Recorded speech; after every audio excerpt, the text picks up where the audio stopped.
Bueno, ahí me dijo otra vez, pero...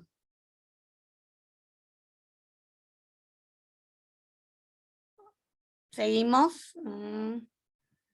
A ver. Bueno. Habíamos dicho entonces que cómo se daba esta manipulación.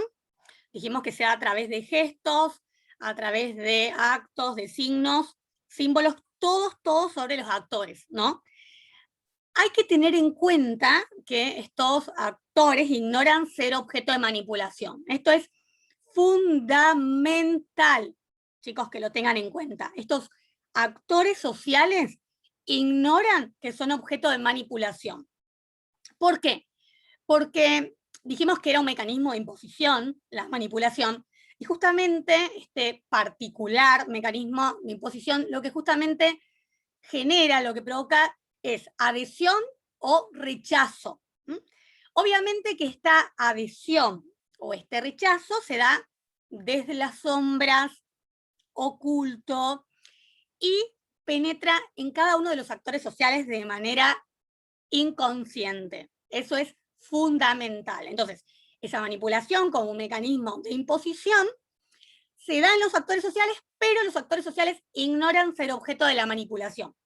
Eso es fundamental para tener en cuenta y hacer esa gran diferenciación con la influencia. La manipulación es una inducción encubierta. Esta inducción encubierta justamente lo que hace es provocar o ser provocada justamente por la utilización de ciertos fines. Atención con eso. La manipulación es una inducción encubierta que va a estar provocada por la utilización de ciertos fines que son explícitos. ¿Por qué? ¿Por qué estos fines son explícitos? Porque son fines para lograr otros fines. Ahí está la cuestión central. Fines explícitos para poder lograr justamente otros fines. Es común que suceda esto, dice nuestro autor Labordet, porque se da justamente en estos tipos de mecanismos, en estos mecanismos de imposición. Aquí la presentación de objetivos que son legitimados, lo que van a proporcionar es una realidad como instrumentos de otros objetivos inconfesos, de otros objetivos que en realidad no se conocen y que no se tienen en cuenta.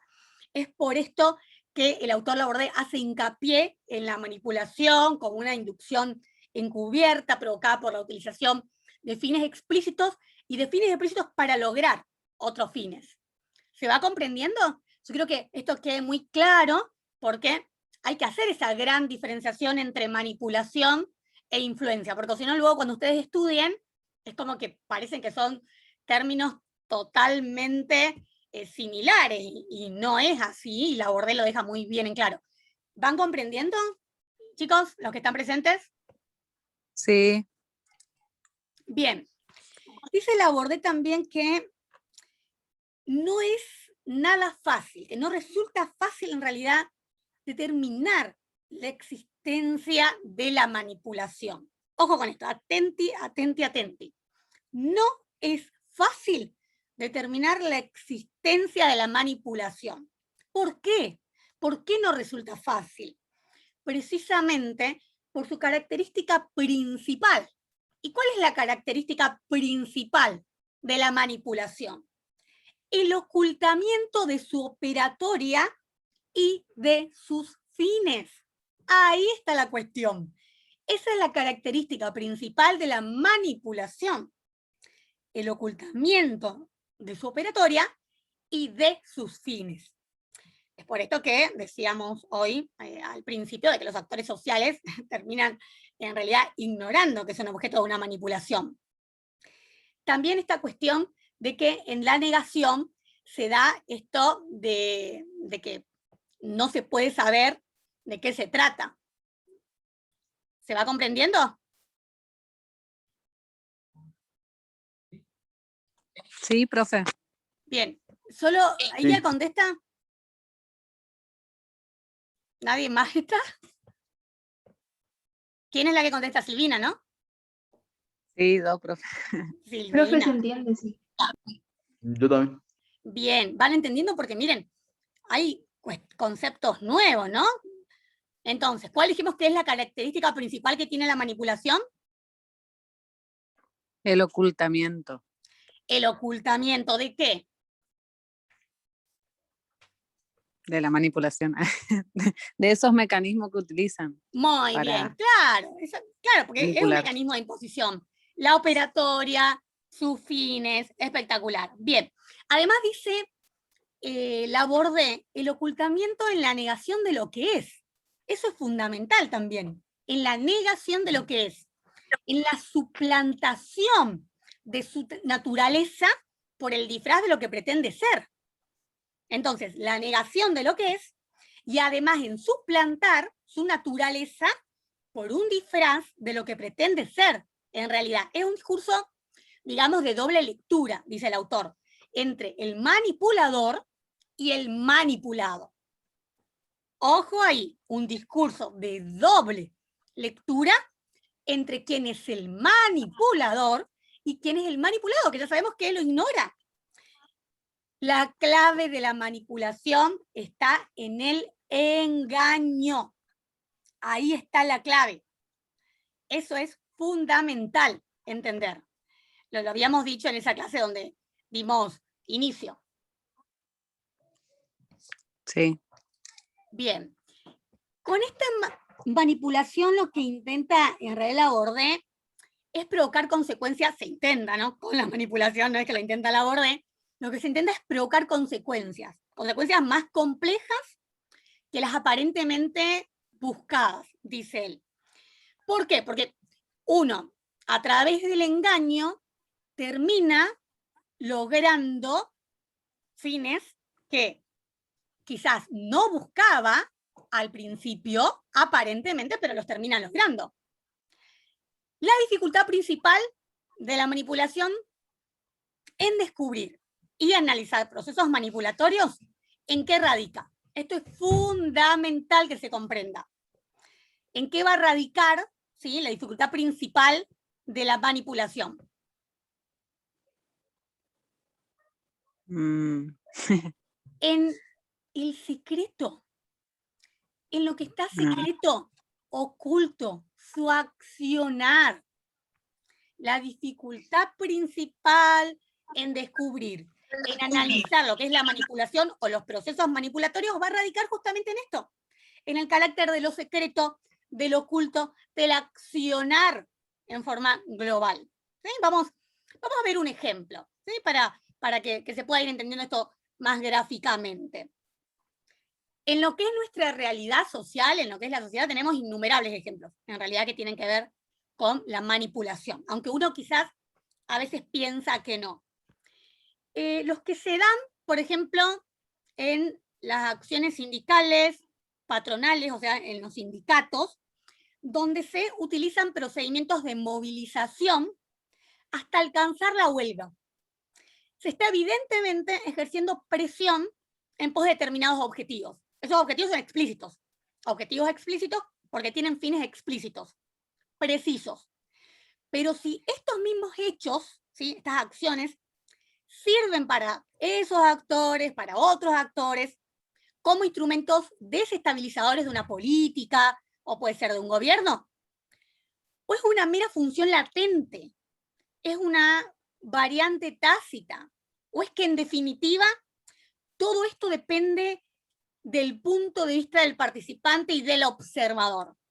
Ahí tenemos ese claro ejemplo de la manipulación, por ejemplo, en esa relación entre lo que es un sindicato, la patronal, el trabajador. Repito, ¿qué sucede entonces? ¿Hay manipulación aquí, en este ejemplo, o es una mera función latente?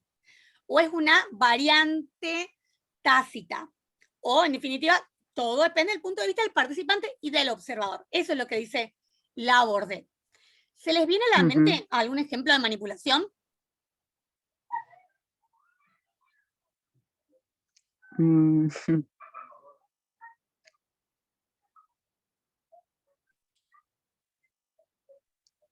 Y sí, Recuerden que por aquí, ejemplo, a ver, profe, le ¿sí? interrumpo un rato, perdón.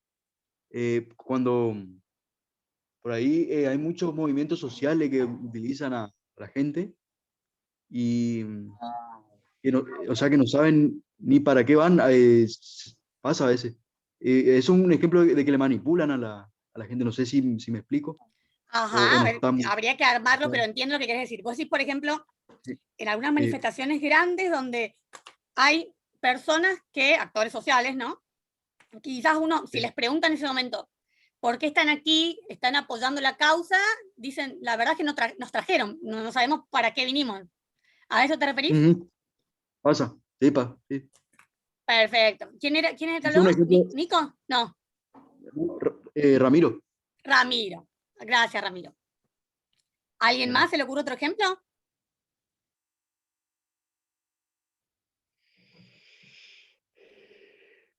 Bien, continuamos entonces. Otra cuestión que resalta la Bordet es que él dice, debemos convenir que la palabra manipulación tiene una fuerte connotación peyorativa. Eso es fundamental apuntar. La palabra manipulación tiene una fuerte connotación peyorativa. O sea, ¿qué quiere decir con esto el autor? Que digamos que el término manipulación termina siendo despectivo, termina siendo insultante, aun cuando los logros de lo que es la manipulación signifiquen un paso adelante, no una pérdida, una, digamos, obtención valiosa, lícita y no un deterioro.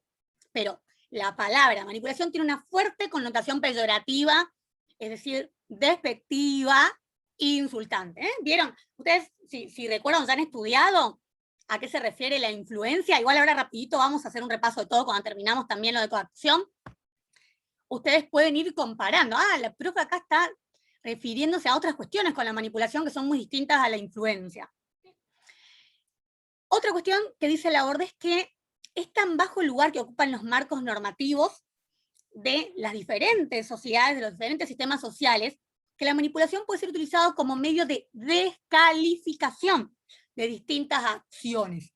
Fundamental este aporte que hace la Bordet. Sin importar de qué sistema social se trate, sin importar de qué sociedad se trate, este concepto de manipulación, este término de manipulación, puede ser utilizado como medio de descalificación de distintas acciones.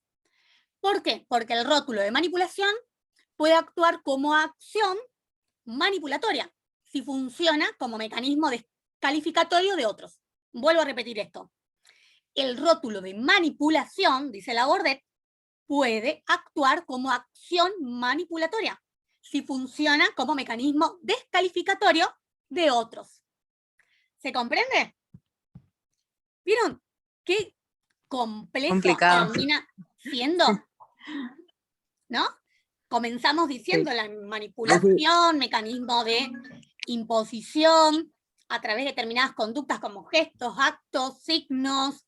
Los actores sociales ignoran ser objetos de manipulación, ¿no? Este mecanismo de imposición puede tener adhesión o puede tener rechazo entre los diferentes actores sociales, ¿no? Estoy haciendo un poquito un resumen de todo.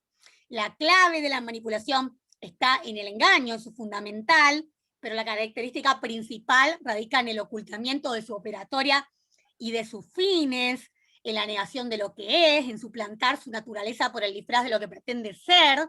¿Vieron? Ahí está la cuestión de la manipulación. Espero que hayan podido comprender de qué se trata este concepto complejo de manipulación. Bien, vamos rápidamente a la coacción. La coacción es el uso de la fuerza de manera legal y legítima. Eso es la coacción, el uso de la fuerza de manera legal y legítima, de la violencia, estamos diciendo, ¿no? La coacción, dice la Bordet, que no solo ha servido para dotar al poder de identidad, para marcar, sino también para poder distinguir a la política de otras actividades sociales. Eso es fundamental. La coacción no sirve solamente para poder dotar al poder de su identidad, de esa identidad que tiene el poder, sino Además, la coacción sirve para marcar, para distinguir al poder, ¿no?, dentro de la política de otras actividades sociales. También hace foco la Bordet en esta cuestión de que las autoridades políticas, solo las autoridades políticas, son las que tienen cierto derecho. Generalmente este derecho es aceptado a utilizar la coacción y a exigir obediencia mediante el uso de esta. ¿Quién tiene la posibilidad, quién tiene la potestad de poder utilizar la coacción entonces? A ver. Las autoridades, ¿no? Bien, sería el Estado. El Estado sí. es el único que tiene la potestad de poder utilizar la coacción. Muy bien, por eso le dice lo de las autoridades políticas, son los que pueden utilizar la coacción y exigir obediencia mediante el uso de esta. La fuerza es legítima. ¿Cuándo la fuerza es legítima? Cuando existe la creencia de que su utilización es justificable. Eso es fundamental tener en cuenta, porque dijimos que la coacción es el uso de la fuerza de manera legal, de manera legítima, cuando es legítima. La fuerza, entonces, cuando existe la creencia de que su utilización es justificable. Cuando los diversos autores nos hablan, dice la Bordet, de la prohibición ejercida por los estados a la utilización de la fuerza por parte de los súbditos, eso era antes, en la época de las monarquías absolutas, y al surgimiento de las fuerzas independientes del control estatal, nos explica la razón es obvia. ¿Por qué en ese momento se prohibía a los súbditos utilizar la fuerza, la coacción?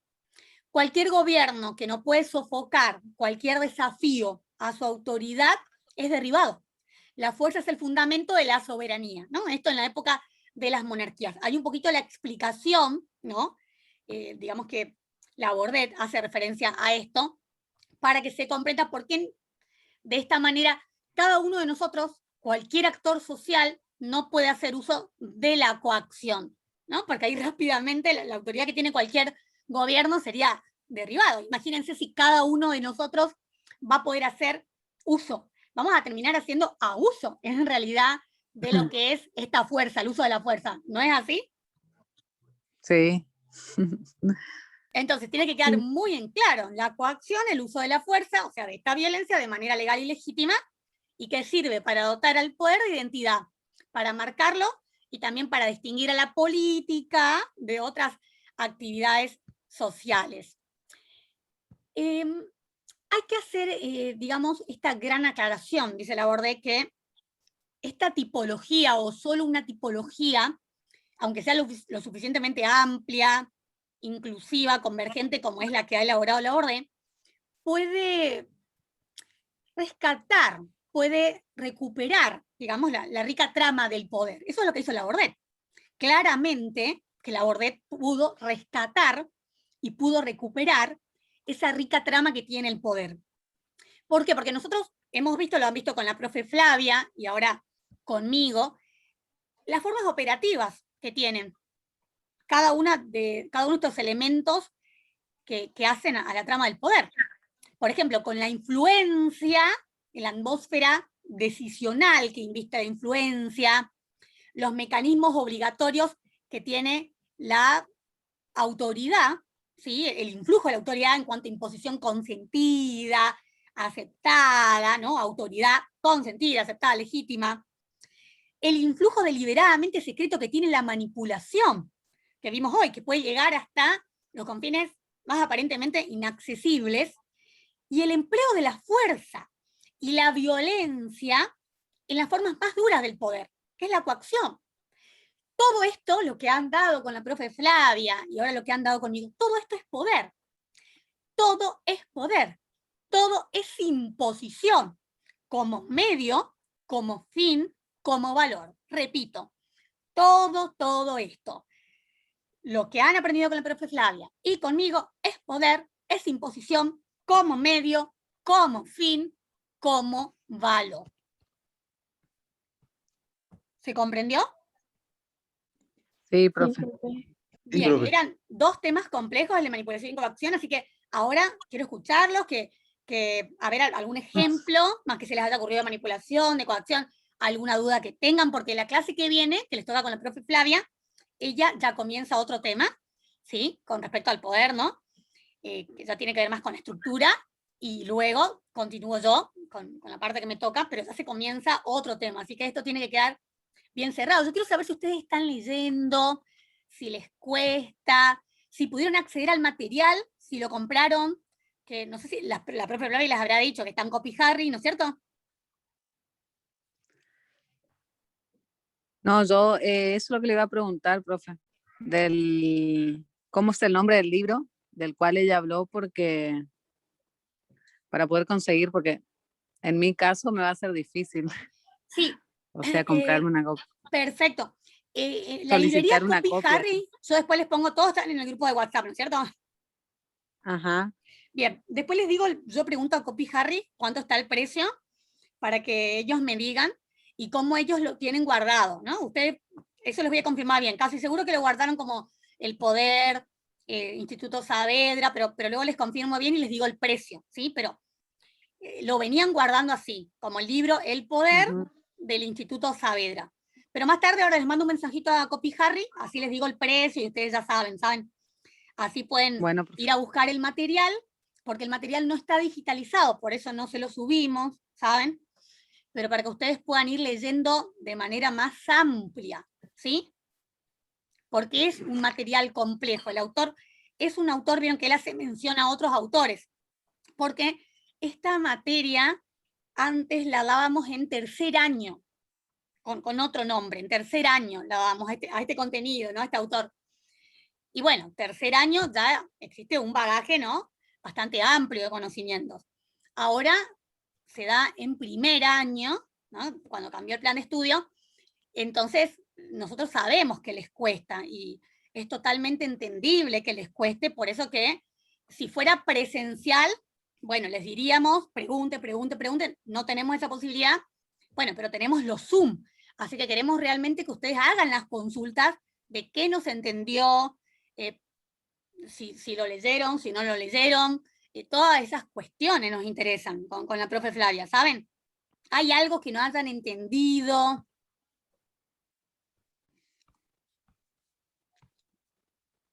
De mi parte no, al menos. Por el momento voy. Bien. ¿Cuántos? Sí, profe, se entiende, sí. ¿Ven cuántos minutos quedan? No me está apareciendo acá. 6 minutos, profe. Bien, rápidamente hago un resumen entonces de todo lo que se vio hasta ahora entre la profe Flavia y yo. El poder, dijimos, ¿no? Para poder definirlo, el autor mismo dice que uno se puede encontrar con obstáculos, con dificultades para poder definir lo que es el poder, ¿cierto? En eso quedamos todos de acuerdo. Podemos decir si una persona tiene poder o si un grupo tiene poder, ¿sí? Tiene un grupo más poder que el otro, pero tenemos dificultades para poder medir qué es el poder, porque no nos referimos solamente al uso del poder, sino que más bien a las relaciones de poder. Eso es algo que me gustaría que apunten bien. No nos referimos únicamente al uso de poder, dice Laborde, sino que a las relaciones de poder. ¿Por qué? Porque en la sociedad el fenómeno del poder se presenta como un iceberg. Este concepto me encanta de Laborde.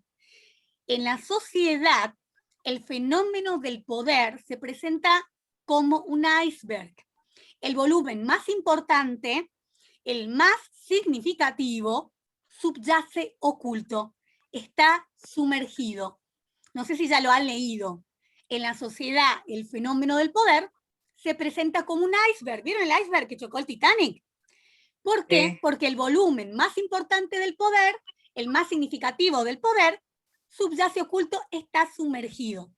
¿Vieron qué importante eso? Entonces, las verdaderas relaciones de poder conforman un tejido que desaparece en el complejo de las ideologías, de los mitos, de las concepciones sociales, más o menos ingenuos y a menudo culpables, dice Laborde. Algunos autores ubican al poder en la interacción de los actores sociales. Esto es fundamental. Dice Laborde que algunos autores van a ubicar el poder en la interacción de los actores sociales. En esta interacción existe una relación predominantemente unilateral.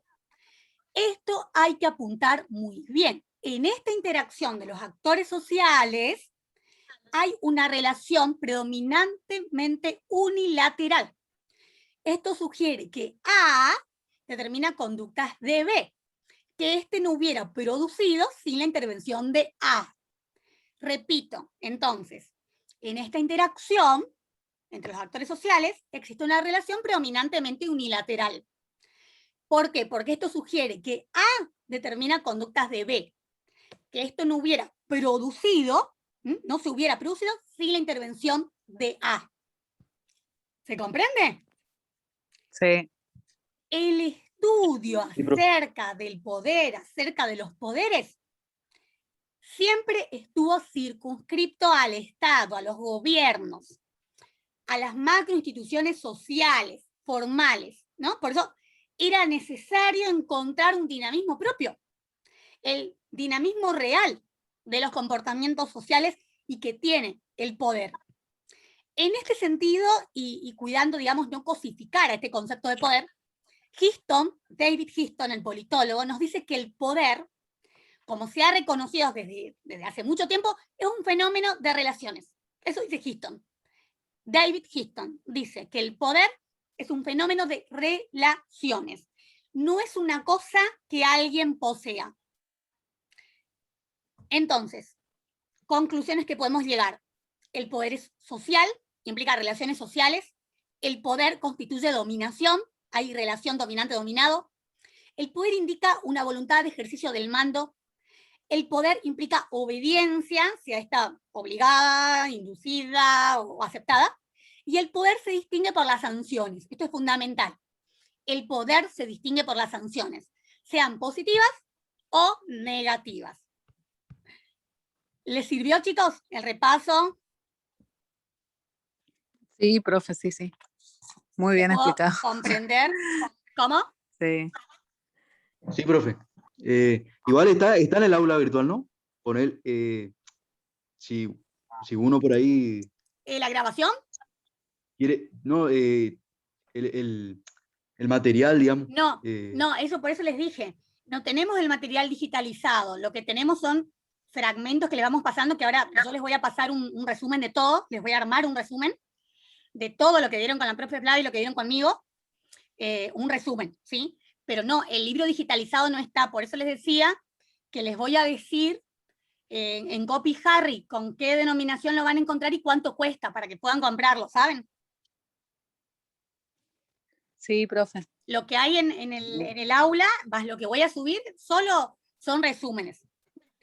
Vayan pensando ejemplos con todos los elementos que vieron, ¿sí? Porque eso es lo que se pregunta en los exámenes, lo que se va a preguntar en la primera integración que van a tener en julio. Así que lo que les pido es eso. ¿De coacción puede ser un ejemplo las multas, las sanciones, eso? ¿O no? Depende, a ver, depende cómo lo puedas ubicar en la interacción entre los actores sociales, si son conscientes, inconscientes. Habría que analizarlo, Okay. depende cómo, sí. En la política, o sea, en el sistema social Miles, piensen en el gobierno de Menem, el gobierno de Fernando de la Rúa, vayan pensando, el de Macri, ¿no? ¿Qué situaciones quizás pueden recordar en donde ustedes puedan observar que hubo manipulación? Chicos, muchísimas gracias, porque ya se va a cortar. Profe.